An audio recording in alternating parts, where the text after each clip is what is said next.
Saudações cordiais, sejam todas, todes e todos muito bem-vindos a mais um episódio do nosso videocast.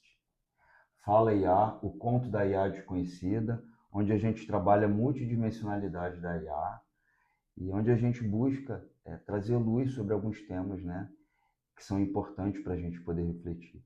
E no dia de hoje a gente tem a sorte e o prazer de trazer essa incrível professora linda e maravilhosa, que é a Márcia Aguiar.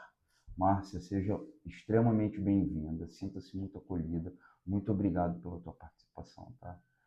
Você é uma pesquisadora incrível, a gente tem uma admiração muito grande por você. Muito obrigado, tá? Eu que agradeço estar aqui. Bom dia a todos, todas, todas. E assim, é um tema muito importante, é um tema novo, é um tema que ainda precisa ter muita pesquisa, porque e está mudando muito, muito rápido. Não só a questão da própria tecnologia, da própria inteligência artificial, como o que ela está impactando em diferentes setores, e principalmente na educação. Tá, mas antes de você continuar, perdão, deixa eu te cortar. Só se apresenta pra gente, porque tem gente que não te conhece, e como é um programa que a gente busca um pouco mais informalidade com conhecimento, aí a gente pede pro colega se apresentar, Então, tá bem. para não ler aquela coisa formal, né? Então, eu me chamo Márcia, que Márcia hoje dos a Gatinhos, né? Márcia Louca dos Gatos, né, que hoje, né, o nome Márcia é o nome que está em todos os memes. Eu sou professora raiz. Quando eu falo que eu sou professora raiz, significa o quê? Eu fiz o curso de formação de professores, depois eu fiz a faculdade de pedagogia, eu dei aula na educação infantil, eu dei aula no Legal. ensino fundamental, eu dei aula na turma de alfabetização, e aí depois, então, né, após o meu curso de pedagogia, eu fui, então, fiz uma especialização em educação à distância, e aí eu fui para esse lado tecnológico, fiz mestrado, fizemos mestrado juntos em tecnologia. E depois, então, eu fiz também um MBA em gestão do ensino superior, que hoje eu estou, né, no ensino superior, e tenho doutorado em políticas públicas, né, ligado à formação de professores. E trabalho, né, em instituições de ensino, tanto como, né, professora na formação de professores, no curso de licenciatura em pedagogia, como também trabalho em uma outra instituição de ensino em que eu faço toda uma parte de gerenciamento de produção de materiais didáticos, e estou também num campo de pesquisa, que é um campo de pesquisa que a gente chama de hub de inovação, que é um hub de inovação pedagógica, para saber, para estudar tudo isso mesmo, né? Os caminhos da educação superior no Brasil. E que também impacta na educação básica, né? Sim. E impacta também em todas as outras áreas, né? Porque, né, é aquele que tinha antigamente, né, até um slogan, né? Um advogado, ele não é um advogado se ele não passou por um professor. Sim. Então é isso, né? O professor, ele sempre vai ser uma peça extremamente importante, né, na sociedade como um todo. Tá certo. Então, e aí para o dia de hoje, a gente convidou a Márcia para um tema muito especial, que é um tema que chama muita atenção e que muita gente tem curiosidade, que é a questão da inteligência artificial e da neurodivergência, né? Você consegue falar um pouquinho para a gente assim, como é que foi esse teu encantamento pelo tema? Então, vamos lá, né? Por eu ser essa professora raiz, imagina, né? Isso a gente coloca aí uns 30 anos atrás, né? Quando eu comecei a dar aula com 17 anos. Já tínhamos os casos, né, Tarles? Só que eles não Sim. eram diagnosticados. E assim, e a gente via que como era complicado isso, né? Essa questão dos neurodivergentes, como que eles eram, né, rotulados. E assim, e antes disso, Na né? verdade, havia uma falta de respeito por ignorância também, né, Não, por Márcia? ignorância. E Uhum. aí, quando a gente pensa na nossa época na escola, né? que quando você tinha aquele aluno, aquela aluna, né? Aquele estudante que ia para a diretoria todo dia, que não conseguia ficar sentado, que não conseguia entender, que fazia bagunça Era na o sala aluno de aula. problemático, O né? aluno, problema, ele tem probleminha. O máximo que acontecia, né, gente? Vamos falar a verdade, na sala dos professores, é que ele tem um probleminha, tem probleminha. Porque ele também não sabia dizer o que era, né? E aí isso sempre foi algo que me incomodava, né? Me incomodava. E eu recebi alunos assim, né?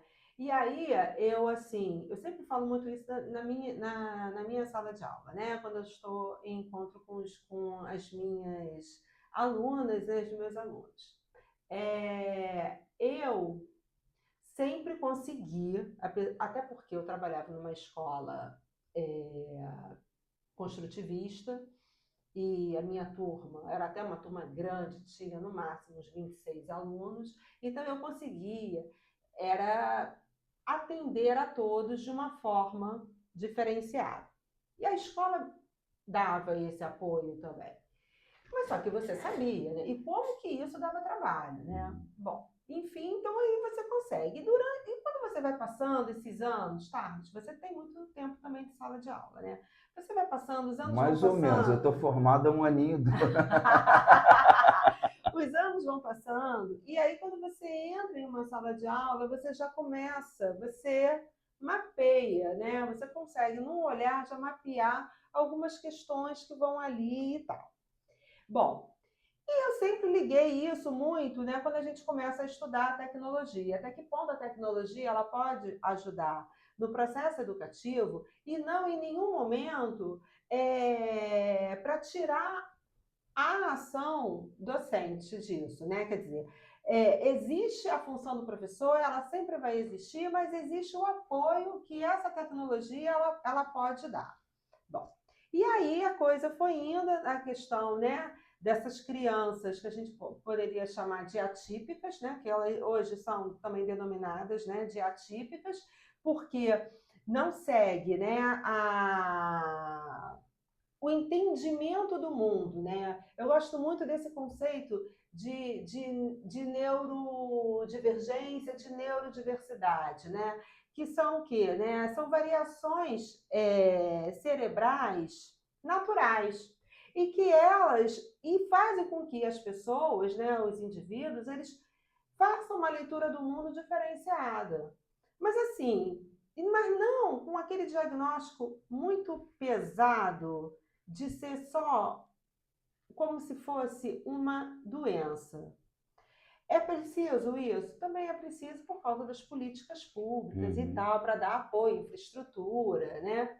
Mas as pessoas fazem leituras de mundos diferentes. E como dizia Caetano, de perto, ninguém é normal. Então, né? E aí ter esse tipo de leitura. Bom, e aí eu tive meu filho, que desde que nasceu, eu sempre falei, né? Barney sabe, né? Mateus Mateus pensa diferente. Mateus pensa diferente e eu sempre busquei um diagnóstico para ele. E assim, levei, né, eu enquanto pedagoga, né, levei, né, a um monte de especialistas, desde que esse menino tinha uns 2 anos de idade e tal, e nunca ninguém fechou um diagnóstico. E ele foi ter o diagnóstico dele fechado. Até porque diagnóstico geralmente querem fechar o diagnóstico mais próximo aos 18, né?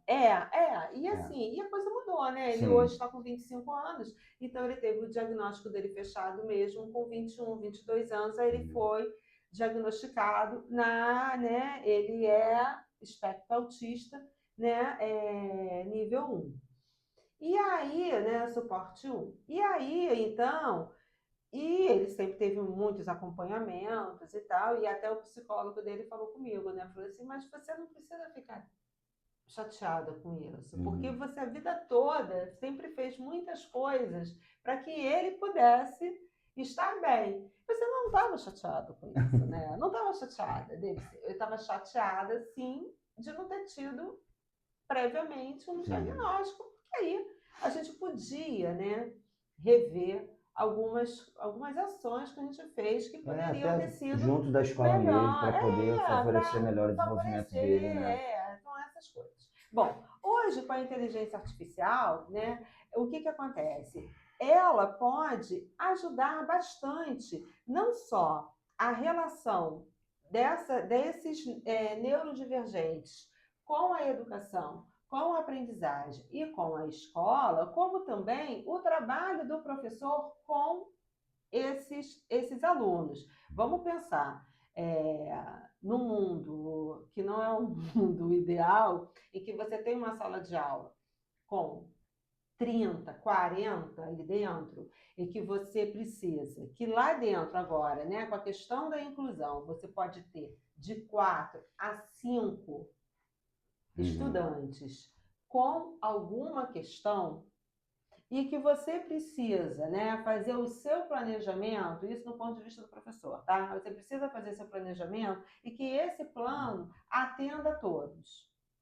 Nunca um plano vai atender a todos, né? Nunca aconteceu isso, né? Toda uniformidade subjaz um processo excludente, né? Então, e aí, como é que você faz? A IA pode te ajudar bastante. Sim. Né? E aí, como é que a IA pode ajudar a esses alunos, né? Quando você tem um aluno do espectro autista, que muitos têm problemas na questão da sociabilidade, da comunicação, da linguagem, você pode ter uma IA que pode ser uma dessas qualquer, né? Um chatbot qualquer. Um chatbot qualquer. Apesar que tem alguns agora já específicos, né? Que vá você com um prompt, porque tudo tem um prompt, tá, gente?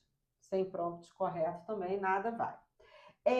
Começar a desenvolver ali a questão da comunicação. Então, ali ele consegue se desenvolver uma comunicação melhor, se comunicar com a inteligência artificial, para isso facilitar posteriormente a sua comunicação e o seu desenvolvimento de pensamento com os demais colegas da turma. Então, assim, são ações que facilitam um estudante, né, uma estudante disléxica, né, que tem a dislexia. A IA pode ajudar bastante para que ela possa, né, desenvolver a questão da linguagem escrita, né, porque ela tem uma dificuldade disléxica. E, ao contrário, né, a partir do momento que ela recebe, né, que a escola trabalha muito com a questão textual, esse texto ele possa ser transformado numa parte visual que facilite o entendimento dela enquanto disléxica. Então, são possibilidades que hoje a IA pode oferecer para esses, né, para esses e essas crianças neurodivergentes e adultos também. Mas assim, Márcia, pensando em tudo que você está dizendo, né, que são contribuições extremamente valiosas, como é que a IA pode ajudar, por exemplo, um estudante nesse processo de socialização? Conta um pouquinho mais para a gente sobre isso, dessa ideia. Então, vamos lá. Existem muitas pesquisas, existem muitos artigos. Na verdade, existem muitos artigos até, né, fora do Brasil do que artigos, né, contando de estudos ou de experiências nacionais. E os próprios artigos falam, né, isso é possível, isso é possível. Isso está sendo constatado na sala de aula? Não. Né? Então, assim, em termos de pesquisas empíricas em relação a essas possibilidades, são muito poucas. Né? Assim, existe todo um universo que pode ser explorado, mas existem poucas pesquisas que vão realmente comprovar que isso pode acontecer. Mas, então, a gente passa para o outro lado, né, que é o lado das características de determinadas neurodivergências. Então, vamos lá. Se eu tenho uma pessoa do espectro autista e que se ela tem uma questão relacionada com a socialização, ela pode se comunicar e trocar determinadas questões de dúvida, né? Ela perguntar primeiro para o chat, né? No chat, do que chegar numa sala de aula e ter que fazer esse tipo de interação com o professor e com os Até porque alunos. ela, na maioria das vezes, se sente muito desconfortável, Ela né? já se sente desconfortável em estar ali. Uhum. E assim, e a forma como ela pensa, ou a forma como ela pergunta, muitas vezes leva aquele né, o deboche e Sim. tal. Então ela pode fazer isso com o chat. Bom, o que a gente também tem que ficar pensando, né, ter um foco de atenção isso também não ser totalmente uma bengala, né? Que aí a gente Eu lembra acho que daquele essa é a minha preocupação, né? aquele filme, né? Her, né? Que Sim, ele se da assistente apaixona, virtual. ele se apaixona pela assistente virtual. A gente também não pode fazer disso uma bengala. Então, assim, você conseguir melhorar a forma como você tem o seu raciocínio, a forma como você se comunica e o chat, né, a IA, te ajudar nisso, é uma possibilidade. Hoje a gente tem chatbots que estão assim em algumas plataformas e tal, que você até faz a pergunta, né? Você faz a pergunta e ali você já obtém a resposta, você vai ter, pesquisa mais sobre isso, faz mais sobre aquilo. E aí você vai se aprofundando. Geralmente essas pessoas também têm o quê? Hiperfoco. Então, se for nisso, ela vai estudar, vai estudar, vai estudar. É assim, é para ter só o hiperfoco? É só para ir naquilo? Né? Ou então ampliar, né? Fazer com que a IA amplie esse conhecimento e não tenha somente aquele hiperfoco naqueles assuntos específicos. Aí vamos, né, para os de altas habilidades. Uhum. Como é difícil altas habilidades, você ter um aluno ou uma aluna com altas habilidades dentro de uma É que, sala na de verdade, a aula. sociedade é pensada para as pessoas neurotípicas, né? Então, Isso, qualquer coisa que fuja isso, é uma complicação que você isso, foge do modelo e do padrão, isso. né? Aí eu me lembro que eu tive muitos alunos com altas habilidades. Uhum. Aí sabe o que eu fazia? Imagina, isso lá no século passado, né? Literalmente, século Literalmente no passado. século passado. Aí eu levava para eles um monte de livro, né? Eu dava aula para, que hoje é o quinto ano, né? Mas antigamente era a quarta série. Eu levava para eles livros de matemática da sétima série, Legal. entendeu? Aham. De português. Aí Meus olhos até botava, brilharam aqui, ó. aí, desafio, vamos fazer, olha, da sétima série. Aí eles ficavam ali super felizes fazendo, porque eram desafios.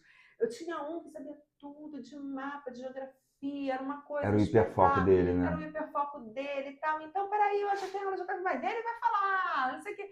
Então, assim, eu podia, né? Eu conseguia fazer isso. Nem todo mundo consegue, né? E Uhum. assim, a gente sabe como é a vida de professor. Você trabalha num lugar, trabalha no outro, trabalha no outro. Como é que você vai dar conta desse universo? Até porque, assim, ó, por exemplo, uma pessoa que tem autismo, suporte nível 1, nem todo mundo que é diagnosticado como suporte nível 1 tem as mesmas Não, questões. não. Então, assim, às vezes você pode ter numa sala de aula 5 pessoas que são autistas, suporte nível 1, só que cada um vai ter uma especificidade. Isso. E é nesse sentido que você entende, então, que a IA pode ajudar o planejamento desse professor e Pode. para que o professor, assim, possa até explorar melhor o tema e Isso. ter condições de entender o funcionamento daquela neurodiversidade. Isso. Hoje a gente tem o PEI, né? Que é o Plano de Ensino Individualizado. Uhum. Você imagina se você é um professor, você tem 5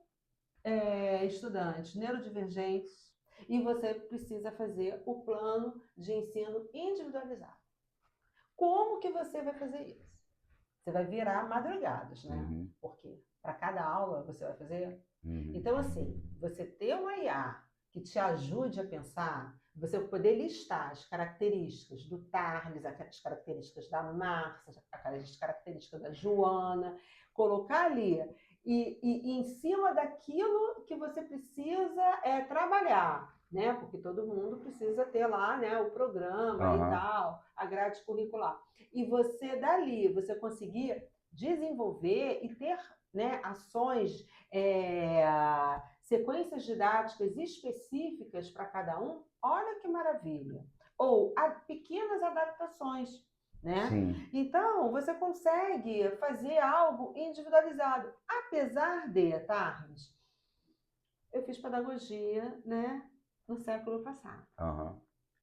E tem muita coisa que hoje se fala que isso, você sabe, né? Os teóricos são os teóricos lá do século passado. Aham. Então, até mesmo as questões de metodologias ativas. Metodologias Tem ativas mais de 100 anos, tem né? mais de 100 Começou anos, em Harvard, E um grupo quando de você advogados, vê, né? né, alguns até, né, alguns grandes educadores, quando você vai estudar Pestalozzi, ele pensava nas crianças neurodivergentes, né? Aham. Toda a metodologia dele foi para isso, não Aham. foram, né? Para as crianças típicas, a própria Montessori, e por aí vai. Então, assim, a gente pode fazer um plano de aula altamente, né, dinâmico, motivador, que dê para atender a maioria da turma. É claro que sempre vai, nunca vai ser 100% e sempre vai ter um. Só que é complicado, né? E quando você não tem ninguém para te ajudar, você tem que ser muito bom naquilo, mas assim, alguém vai sair. Então, se você tem alguma ferramenta tecnológica que possa te ajudar, beleza, eu vou fazer um show de aula, tá aqui, todo mundo vai seguir isso. Mas eu tenho o X que tem um problema. Entendi. Tem TDAH. Aham. Para ele, o que mais que eu preciso fazer? Isso. Mas eu tenho o Y que tem altas habilidades. Para ele, o que eu acrescento? É isso. E aí você vai conseguindo mapear de uma forma mais rápida. E hoje, se a gente for pensar nas escolas brasileiras, a IA ela passa a ser mais acessível para o professor do que para o aluno. Do ponto de vista dentro da sala de aula, dentro da escola. Aham. Que qual é a escola que vai ter? E aí vamos falar em políticas públicas, tá? Sim. Não vou falar da escola top 10, Sim. blá, blá, blá, entendeu? Aham. Mas qual é a escola que vai ter dentro da sala de aula? Também não vou falar do laboratório ali, não, tá? Dentro da sala de aula, a possibilidade de ter uma IA para cada aluno e ter os prompts desenvolvidos para atender o aluno X, o aluno Y, o aluno W, de forma diferenciada, de acordo com as suas especificidades. Agora, do ponto de vista do professor, a escola ela pode ter, não pode? Ela pode comprar uma licença de uma IA, o ChatGPT, né? O Claude, alguma coisa assim. Bard, DeepSeek, tem um O monte, Gemini, né? esses todos atendem. E assim, e aí comprar uma licença para ser uma coisa mais robusta, e aí, com essas licenças, eles poderem fazer os seus planos de aula, eles poderem fazer suas atividades, suas sequências didáticas, e daí trabalhar, né, dentro da escola, na sala dos professores, e poder fazer, então, esses planejamentos. Isso é uma parte. Agora, eu tô cheio de perguntas, mas vai lá que eu vou guardar tudo aqui. Agora, tem a outra parte, que é a parte, né, que a IA não é Deus Todo-Poderoso. Sim. Então, ela tem alucinações, né? Ela pode te dar informação errada, ela pode te dar um caminho todo errado. Você viu que o ChatGPT errou quem ia ganhar na Copa, né? Falou que ia ser a Alemanha. A Alemanha já foi. Já foi, né? Já foi. E porque considerou, foi colocado todos, né? Mostrando toda a parte lá, não sei da que probabilidade, prova né? Aí, matemática, a probabilidade toda, considerando, né, as questões das características dos jogadores e tal, tecnicamente, como eles estavam. A Alemanha ganharia a Copa. A Alemanha não ganhou, a Alemanha já foi embora, foi o quê? Eliminada pelo Paraguai. Então, assim, são coisas, né, que a gente precisa sempre, por isso que eu falo, o professor, qualquer tecnologia, o professor sempre vai ser importante, porque ele vai precisar ver né? Vamos lá, se eu peço para que uma IA elabore uma atividade para mim, eu tenho que ler depois essa atividade e ver se Sim. ela está realmente apropriada para a minha turma, para o meu aluno, para o contexto da minha sala de aula, para o contexto social do meu aluno, se está usando as palavras corretas, entendeu? Eu não posso chegar e pedir e não ler e aplicar, Uhum. né? Para o nível mesmo de cognitivo daquela turma e por aí vai. Entendi.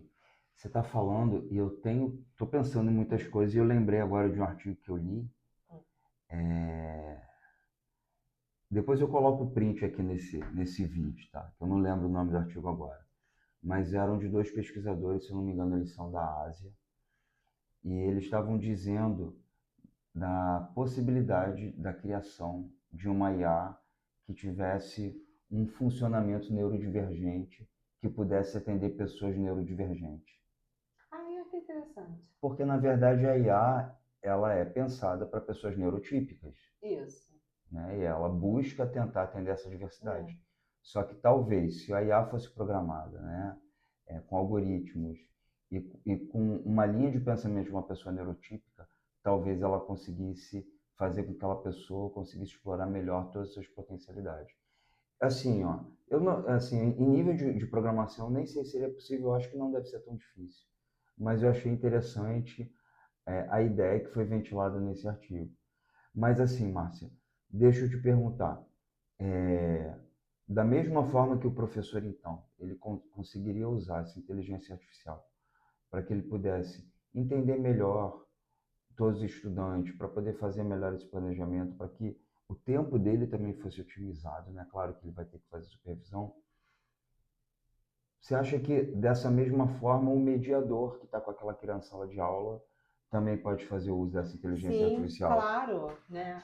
Não só o mediador dentro da sala de aula, como também tem crianças que têm mediadores fora da sala O de pai, a aula, né? família, O pai, mãe, pai, a família. família, né? Eles podem utilizar a IA para poder ter uma melhor interação com esse filho, com essa filha.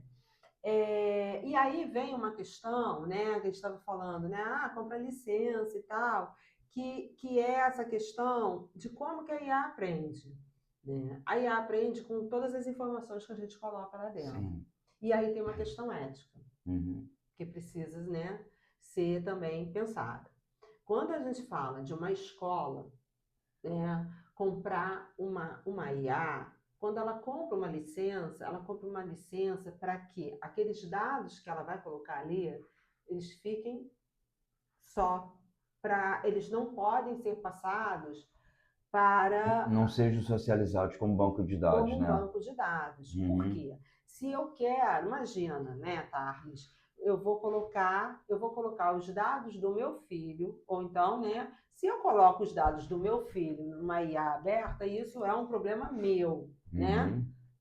Porque eu sou responsável por ele. Agora, uma escola, ela não pode fazer isso porque existe, né, ECA digital, LGPD. Então, assim, mas se eu tenho uma IA comprada, né, que aquela licença daquela escola, eu posso jogar, né, o diagnóstico daqueles N alunos e pedir que a IA apresente as possibilidades, né, de atividades que possam ser realizadas com aqueles alunos naquele segmento, naquele ano escolar e tal, considerando aquele programa, o que precisa trabalhar. Então, isso eu posso fazer. Dentro de casa, é a mesma coisa. Eu posso chegar, eu posso jogar, né, o diagnóstico do meu filho e pedir para a IA me dar caminhos, né, de como que eu posso me comunicar com ele, como que eu posso, né, na hora de conflitos, né, como é que eu possa resolver esses conflitos de uma forma mais positiva, não violenta, né? Que a gente consiga, né, não se desesperar em alguns momentos, quando um perde, né, fica desequilibrado. Eu posso pensar em atividades que possam melhorar o convívio dele, né, com as outras pessoas, atividades, né, que possam dar prazer a ele, para que ele possa, né, viver melhor. Então, são coisas que eu posso fazer dentro de casa com uma IA. E eu também posso buscar dela. Agora, busquei, li e vi, e estou lendo, né? Com um senso crítico. Bom, isso realmente é para ser assim, né? A gente não pode pegar e tudo que vem, mesmo você, enquanto responsável, né, por uma criança, por um adolescente, e não ter um conhecimento da área, achar que aquilo que está vindo é correto. Eu até poderia pegar aquilo e jogar numa outra IA para saber se está certo ou não. Tá. Né? Sim. Para poder fazer uma O avaliação confronto, por pares. né? O confronto. Tirou dessa daqui, joga naquela ali. Verifica se essas orientações estão corretas. Entendi. Porque aí você faz um confronto. É a mesma coisa quando a gente fala de utilizar a IA, que agora com a nova legislação, né, as novas normas do Conselho Nacional de Educação, a coisa está mudando, né? Em termos de correção feita por IA, né? Não vai poder, porque precisa ter um aval do professor. Eu não posso pegar as avaliações dos meus alunos e jogar para uma IA corrigir e não ler o que ela escreveu. Existem muitos aplicativos, né, que são desenvolvidos para leitura de redação. Isso. Ver se você está ajustado ali, o que o tema está pedindo, se o desenvolvimento está bom. Mas, assim, deixa de ter a percepção humana, né? E isso é algo muito complicado, né? Deixa de ter percepção humana. E tem uma outra coisa, né? Quando você joga para uma IA, e se você... Claro, né? Quando você fala de um aplicativo, o aplicativo não sabe do contexto, né? Uma coisa, assim, eu trabalho com pessoas de diferentes classes sociais e pessoas que não necessariamente tiveram uma educação básica, né, com sucesso, ou uma educação básica de qualidade ou de sucesso, não é nem com sucesso, mas de sucesso. E aí, eu me lembro de uma aluna que ela foi alfabetizada com 13 anos. E dali ela foi, porque todo mundo vai, né? Sim. Todo mundo aprende até o dia de morrer, a não ser que tenha assim, um Alzheimer da vida, mas não, todo mundo aprende. E aí, quando ela chegou no TCC, né, no trabalho de conclusão de curso, gente, não foi fácil. Sim. Não foi fácil, Sim. tá? Mas ela foi. Só para dar um exemplo de como que a IA poderia fazer. E aí, no dia da defesa, um professor que estava na defesa começou a questionar, né? Não questionou quando ela apresentou super nervosa, assim, o português não era o português, né? Das normas, né, convencionais e tal. E quando estava a banca, né, a banca dos professores decidindo, aprovada, não aprovada e tal, ele começou a questionar um monte de coisa. E aí eu falei assim, mas você não sabe a história dela. A história dela tem que entrar nisso também. Aconteceu isso. Por isso que é bom ter um memorial, né? Isso. Pois é. E aí, se você chega para uma IA e joga num aplicativo de IA todas as avaliações dos seus alunos, e ela vai lá dar, isso aqui, não sei o quê, tá. Mas não tem um contexto de cada um. É uma métrica que a gente considera o contexto humano, né? Isso, né? Aí a gente vai naquela discussão, dados quantitativos ou qualitativos, né? Entendi. Porque aí você não sabe, né? Porque aquilo ali é uma fotografia de algum momento. E às vezes ela tem uma pessoa super, num dia não está bem e tem um processo de avaliação horrível. Porque naquele dia ela não está bem. Eu super entendo. Então, é por isso que temos que ter o olhar do professor. Entendi. Enquanto que a gente fica falando, porque está tudo na internet, o professor sempre foi o curador. Uhum. A curadoria sempre foi do professor. O professor foi formado para ser curador das demais pessoas, Sim. não é? Ele Uhum. seleciona o que os seus, né, alunos, estudantes irão Tá fazer. certo. Tá, mas então, Márcio, você tem falado muito sobre a forma pela qual a IA consegue, né, contribuir com a família, com a escola, né, para a educação dessa criança. Mas eu gostaria que você falasse agora, se for possível, claro, né, um pouquinho da questão do limite, né, do uso dessas inteligências, por exemplo, para pessoas neurodivergentes. Por exemplo, o TDAH, ou, enfim, o que você quiser. Então, vamos lá.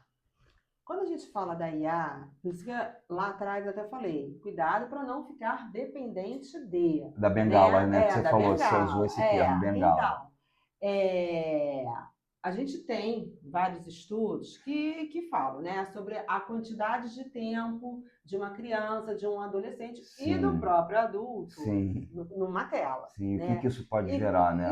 o que isso pode gerar, a questão da plasticidade cerebral, a questão da atenção, Do descarrego né? cognitivo, não é? É, É um rolezão, né? então, aí você ter a IA como uma ferramenta para auxiliar, ela é uma ferramenta. Ela não é a única ferramenta.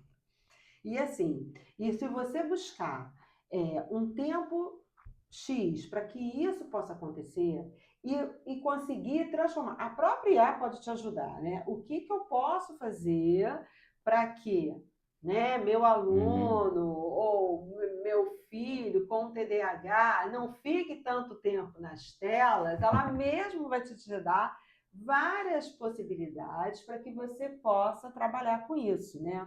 E aí, falando sobre essa questão, eu agora, né, nesse final de semestre, orientei um trabalho que falava sobre isso, né? A proposta não era nem com neurodivergente, mas era tirar as crianças da tela. Interessante. E aí, tirar as crianças Mas dos eram crianças de que games. idade? 11 anos. Eram crianças de 10, 11 anos, para tirar as crianças da tela, porque assim, já tinha lei, né, da questão do celular, de não poder usar o celular na escola e tal, e tirar as crianças da tela e de jogos de games. E aí, então,